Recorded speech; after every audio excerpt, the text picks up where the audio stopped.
Hello മക്കളെ, നമ്മൾ ഇന്ന് സ്റ്റഡി ടൈമിൽ എടുക്കുന്നത് ഒന്നാം ക്ലാസ്സിൻ്റെ മലയാളത്തിലെ 14ാമത്തെ ചാപ്റ്ററായ തുമ്പി വിമാനങ്ങൾ എന്നതിൻ്റെ കുഞ്ഞെഴുത്താണ് കേട്ടോ. അപ്പം നമുക്ക് നേരെ പാഠഭാഗത്തിലേക്ക് കടക്കാം. തുമ്പി വിമാനങ്ങൾ. ചോദ്യക്കുട്ടികളുണ്ടല്ലേ ഇവിടെ. അപ്പോൾ ചോദ്യക്കുട്ടികൾ കുറച്ച് ചോദ്യങ്ങൾ ചോദിക്കുകയാണ്. പൂവിനോട് ചോദിക്കുകയാണ്, തേൻ കുടിക്കാനല്ലേ തുമ്പികൾ പൂക്കളിൽ വരുന്നത്? അപ്പോൾ പൂവ് എന്തായിരിക്കും മറുപടി പറയുന്നത്?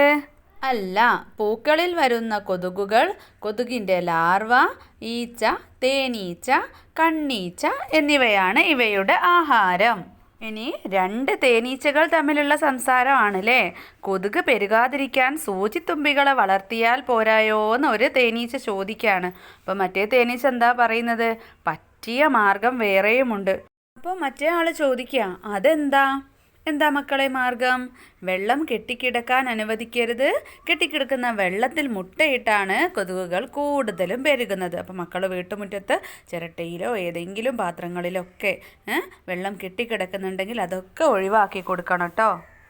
അടുത്തത് എന്താണ്?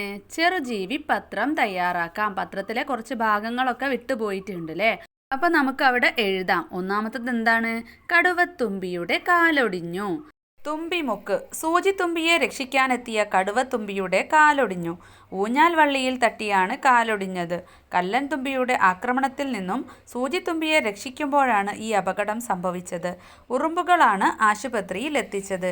കാലിന് പ്ലാസ്റ്റർ ഇട്ട കടുവത്തുമ്പി ഇപ്പോൾ വിശ്രമത്തിലാണ്. അടുത്ത തലക്കെട്ട് എന്താണ്? പല്ലി വാൽ മുറിച്ചു. കോലൻമേട്. കോലൻമേട്ടിലെ കുഞ്ചൻ തേളിൻ്റെ ആക്രമണത്തിൽ നിന്ന് രക്ഷപ്പെടാൻ പല്ലി വാൽ മുറിച്ചു. വാൽ മുറിച്ചത് പല്ലിയുടെ തന്ത്രമാണെന്നറിയാതെ കുഞ്ചൻ തേൾ വാൽ ആക്രമിച്ചു കൊണ്ടിരുന്നു. ഇത് കണ്ടുനിന്നവർ കളിയാക്കി ചിരിച്ചു. പല്ലിയുടെ തന്ത്രത്തിലൂടെ കുഞ്ചൻ തേളിൻ്റെ ആക്രമണത്തിൽ നിന്നും പല്ലി രക്ഷപ്പെട്ടു. അടുത്തത് സൂചിത്തുമ്പിയെ കാണാതായി. കടുവത്തുമ്പിയുടെ വാലൊടിഞ്ഞ് നാടാകെ പാട്ടായതോടെ സൂചിത്തുമ്പിയെ കാണാനില്ല. കല്ലൻ തുമ്പിയെ ആക്രമിക്കാൻ കടുവത്തുമ്പിയെ വിളിച്ചു വരുത്തിയത് സൂചിത്തുമ്പിയാണ്. ഇത് ഇത്ര വലിയ പ്രശ്നമാകുമെന്ന് അവൾ കരുതിയില്ല. വാർത്താമാധ്യമങ്ങളിൽ പ്രചരിച്ചതോടെയാണ് സൂചിത്തുമ്പിയെ കാണാതായതെന്ന് നാട്ടുകാർ പറഞ്ഞു. തിരച്ചിൽ തുടരുന്നു. അടുത്തത് വാർത്ത തന്നിട്ടുണ്ട്. നമ്മൾ തലക്കെട്ടാണ് എഴുതേണ്ടത്. എട്ടുകാലി വിരിച്ച വലയിൽ കുടുങ്ങിയ ഉറുമ്പുകൾ വല മുറിച്ച് രക്ഷപ്പെട്ടു. തുമ്പികളാണ് വല കടിച്ചു മുറിക്കാൻ സഹായിച്ചത്. അപ്പം നമുക്ക് എന്തെഴുതാം? വലയിൽ കുടുങ്ങിയ ഉറുമ്പുകൾ, രക്ഷകരായി തുമ്പികൾ. അങ്ങനെ വേണമെങ്കിൽ എഴുതാം. ഉറുമ്പുകൾ വലയിൽ കുടുങ്ങി. അങ്ങനെ നിങ്ങൾക്ക് ഇഷ്ടമുള്ളത് അവിടെ എഴുതാട്ടോ. അടുത്തത് പാട്ടരങ്ങ്. ഉറുമ്പ് പാട്ടുകൾ. ലാലാലേ ലാലലേ ലേ ലേ ലേ ലേലലേ ലാലാലേ ഓല ലേ ലേ ലേ ലേലലേ നെയ്യുറുമ്പിന് കല്യാണം നെയ്യലുവ പന്തല് നീ അറിഞ്ഞോ തേനുറുമ്പേ കല്യാണത്തിന് പോകണ്ടേ ലാലാലേ ലാലലേ ലേ ലേ ലേ ലേലലേ ലാലാലേ ഓല ലേ ലേ ലേ ലേലലേ നെയ്യുറുമ്പിന് കല്യാണം നെയ്യലുവ പന്തല് കല്യാണത്തിന് പോകാനല്ലേ ചന്തമുള്ളൊരു കുപ്പായം ലാലാലേ ലാലലേ ലേ ലേ ലേ ലേലലേ ലാലാലേ ഓല ലേ ലേ ലേ ലേലലേ നെയ്യുറുമ്പിന് കല്യാണം നെയ്യലുവ പന്തല് കല്യാണത്തിന് പോകാനല്ലേ ചന്തമുള്ളൊരു കുപ്പായം. അവസാനത്ത് ലാലാലേ എന്നുള്ള ഭാഗം ഒന്നും കൂടെ എഴുതുക. അടുത്ത പ്രവർത്തനം സാങ്കല്പിക ഡയറി എഴുതാം. കടുവത്തുമ്പിയോ സൂചിത്തുമ്പിയോ എഴുതുന്ന സാങ്കല്പിക ഡയറിയാണ് വേണ്ടത് കേട്ടോ. അപ്പോൾ ആ ഒരു കഥയിലുള്ള സംഭവങ്ങളെല്ലാം ഉൾക്കൊള്ളിച്ചുകൊണ്ട് അല്ലേ ഒരു ഡയറി എഴുതുക. നിങ്ങളാണ് കടുവത്തുമ്പി അല്ലെ സൂചിത്തുമ്പി എന്ന് വിചാരിച്ചിട്ട് എഴുതിയാൽ മതി. ആദ്യം കടുവത്തുമ്പിയുടേത് എഴുതാം. ഇന്നെനിക്ക് ഒട്ടും സന്തോഷമില്ലാത്ത ദിവസമാണ്. സൂചിത്തുമ്പിയെ സഹായിക്കാൻ പോയപ്പോൾ വാലൊടിഞ്ഞു. സൂചിത്തുമ്പിയെ ആ സമയത്ത് കണ്ടതുമില്ല. ഉറുമ്പുകളാണ് എന്നെ ആശുപത്രിയിൽ എത്തിച്ചത്. കാറ്റ് സഹായിച്ചതുകൊണ്ടാണ് ഉറുമ്പുകൾ എന്നെ കണ്ടത്. പോകുന്ന വഴിക്ക് സൂചിത്തുമ്പിയും മക്കളും കുളത്തിൽ കൂത്താടിയെ പിടിച്ച് കഴിക്കുന്നത് കണ്ടപ്പോൾ സങ്കടം തോന്നി. ഇനി എത്ര ദിവസം കിടക്കണമെന്നറിയില്ല. ഇനി നമുക്ക് സൂചിത്തുമ്പിയുടെ ഡയറി നോക്കാം. ഇന്നെനിക്ക് ഒരു നല്ല ദിവസമായിരുന്നില്ല. ഞാൻ പിടിച്ച കൊതുകിനെ കല്ലൻ തുമ്പി തട്ടിത്തെറിപ്പിച്ചു. ആ സമയത്ത് എനിക്ക് വന്ന ദേഷ്യം കൊണ്ട് ഞാൻ കടുവത്തുമ്പിയെ വിളിച്ചു. പക്ഷേ അത് ഇത്രയും പ്രശ്നമാകുമെന്ന് ഞാൻ വിചാരിച്ചില്ല.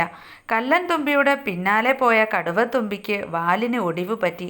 പക്ഷെ ഞാൻ ആ സമയം കുഞ്ഞുങ്ങളുടെ അടുത്തേക്ക് പോയിരുന്നു. കടുവത്തുമ്പി എന്ത് വിചാരിച്ചോ എന്തോ.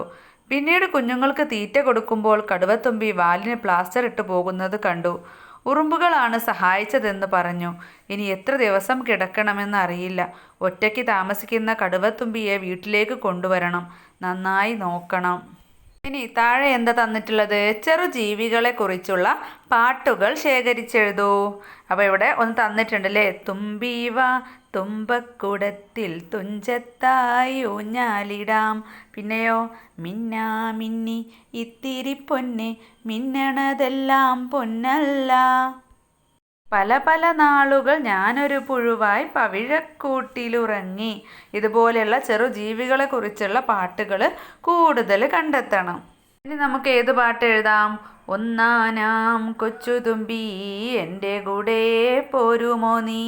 നിന്റെ കൂടെ പോന്നാലോ എന്തെല്ലാം തരുമെനിക്ക്? കളിപ്പാനോ കളം തരുവേൻ, കുളിപ്പാനോ കുളം തരുവേൻ, കൂട്ടിരിക്കാൻ പൊൻതടുക്ക്, ഇട്ടുണ്ണാൻ പൊൻതളിക, കൈ കഴുകാൻ വെള്ളിക്കിണ്ടി, കൈതോർത്താൻ പുള്ളിപ്പട്ട്.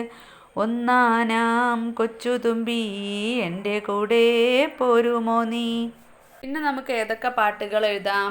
മിന്നാമിനുങ്ങേ മിന്നും മിനുങ്ങേ എങ്ങോട്ടാണെങ്ങോട്ടാണീ തിടുക്കം.